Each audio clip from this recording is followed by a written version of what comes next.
هذه المنصة بنحيي كل أخواننا الضباط والصف والجنود في كل مكان في كل شبر من السودان، وبنقول له إن إحنا قاعدين هنا نيابة عنكم.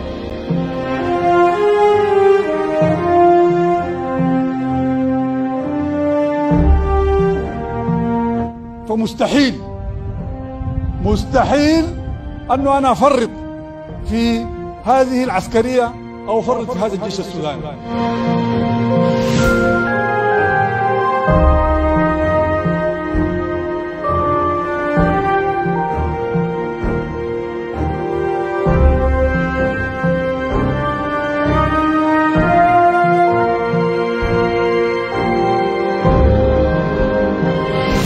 ما تسمعوا كلام اللي بيقولوه السياسيين ميليتري ريفورمز، كلام اللي بنسمعه نحن والناس خايفين منه.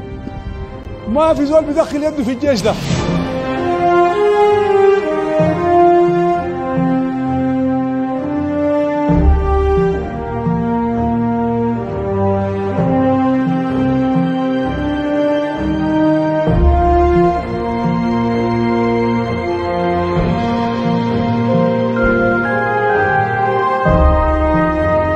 الاتفاق اللي وقعناه ده وقعناه عشان السودانيين، ووقعناه للسودان كله.